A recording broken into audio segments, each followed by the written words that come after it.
The government of India has revealed that the Indian Air Force successfully jammed Chinese-supplied air defense systems like the HQ-9 installed by Pakistan. This allowed the Indian Air Force to conduct precision strikes not just across the LOC but also the international border to knock out terror headquarters deep inside Pakistani territory. This technological masterstroke allowed India to complete its retaliatory strike mission in just 23 minutes to eliminate 9 targets under the code name Operation Sindoor, sending a decisive signal across the region. India's military superiority is now firmly rooted in homegrown high-tech warfare. The operation was New Delhi's covert and calibrated response to the horrific terror attack in Pahalgam, Jammu and Kashmir, in which 26 innocent tourists were killed by a Pakistan-based terror group. The attack, described as religiously motivated, triggered nationwide outrage and brought back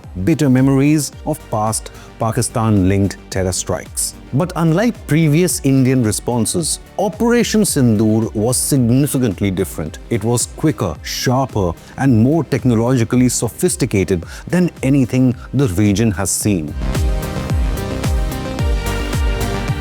In what defense analysts are calling the most significant takeaway from the mission, the Indian government confirmed that the Indian Air Force aircraft and drones not only dodged detection but actively jammed China-made air defense systems protecting Pakistani military infrastructure. The statement declared, quote, Indian Air Force bypassed and jammed Pakistan's Chinese-supplied air defense systems, completing the mission in just 23 minutes, unquote. This jamming feat gave India a free corridor across multiple locations along the border to carry out precision strikes deep into Pakistan's radar-protected sensitive zones without detection, retaliation, or the loss of a single Indian military asset. The government statement was clear, quote, all strikes were executed without loss of Indian assets, underscoring the effectiveness of our surveillance, planning, and delivery systems, unquote. India's targets were carefully chosen. Key Pakistani air bases including Noor Khan and Rahim Yar Khan were hit with surgical precision. The weapons of choice were also noteworthy. This included loitering munitions, also known as suicide drones or kamikaze drones, designed to hover, hunt, and then strike high-value targets. Each loitering munition found and destroyed enemy radar and missile systems, the Indian government statement added, confirming that Pakistan's defenses were not just breached but neutralized entirely. Indian fighter jets also fired the lethal BrahMos missiles along with Scalp Storm Shadow and Hammer precision bombs to take out high-value Pakistani military assets.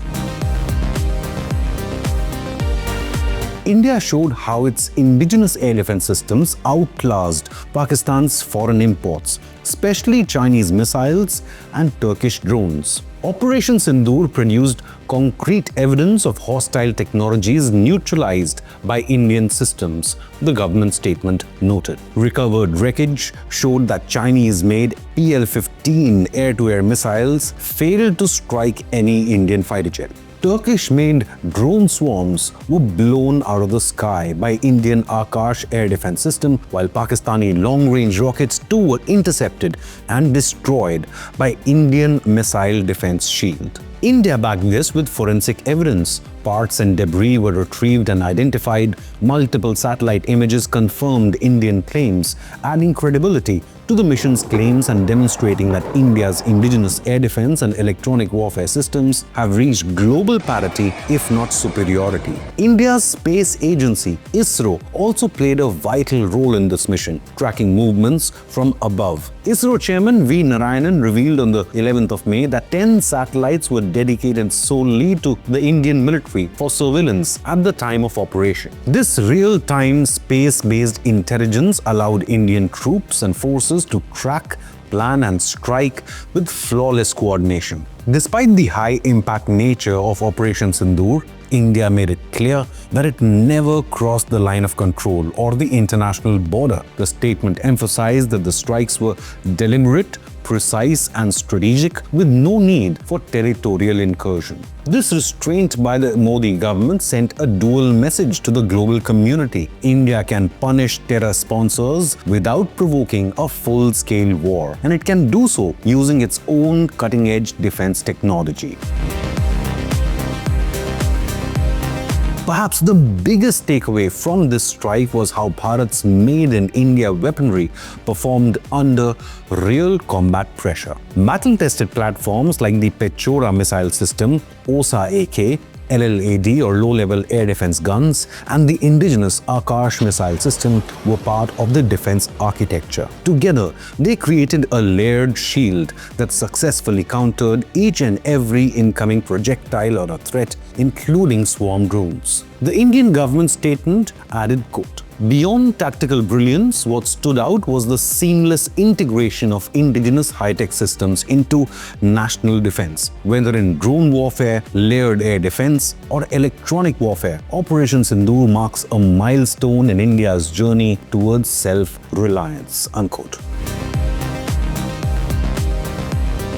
In its concluding lines, the government said it best. Operation Sindoor is not just a story of tactical success, it's a validation of India's defense indigenization policies. From drones to counter UAS capabilities, India has asserted its role as a high-tech military power of the 21st century. Unquote. With zero casualties during this operation, jamming of enemy systems, intercepted weapons, and pinpoint precision, Operation Sindoor has set a new benchmark for modern warfare.